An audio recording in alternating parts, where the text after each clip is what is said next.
স্টেজে কোরআন শরীফ রয়েছে, আপনারা বেয়াদবি করবেন না। এখানে কেউ নাই, এখানে কেউ খারাপ কিছু করে না। এখানে কোরআন শরীফ আছে, খবরদার কেউ স্টেজে জুতা নিক্ষেপ করবেন না, ধ্বংস হয়ে যাবে। কিন্তু স্টেজে কোরআন শরীফ রয়েছে, কেউ জুতা নিক্ষেপ করবে না, খবরদার। আরে আমাদেরকে মারতেছেন কেন?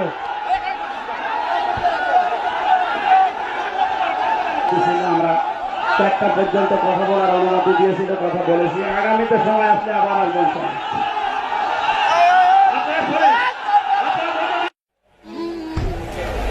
আপনি নিয়ে আসলেন কোন কারণে? আমি কি চোর না ডাকাত? না, এটা জবাব দেওয়া লাগবে। কে এখানে কে কি কল কাটি না আমরা কে ভাইসে এসেছে দেশে? অনুষ্ঠান দেবেন না, মমতাজকে নিয়ে এসে গান দেন।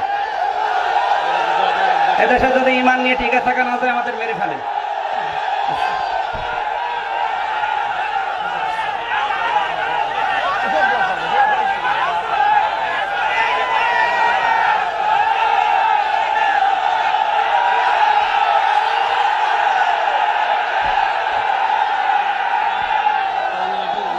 اللهم آمين ربنا آتنا في الدنيا حسنة وفي الآخرة حسنة وقنا عذاب النار وادخلنا الجنة مع الأبرار يا عزيز يا غفار يا رب العالمين। আল্লাহ তাআলা তোমার বান্দা বান্দীরা বড় আশা নিয়ে এসেছিল কোরআনে কারীম শোনার জন্য।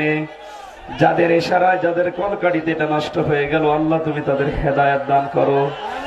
হেদায়েত না থাকলে তুমি তাদেরকে করোনা দিয়ে ধ্বংস করে দাও।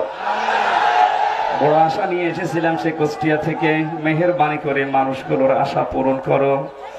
কোরআনের সঠিক একটা তাফসীর করার জন্য বসেছিলাম, তোমার জান্নাতে যাওয়ার জন্য যা দরকার আল্লাহ তাআলা বলতে পারলাম না, মেহেরবানি করে আমাদের মাফ করে দাও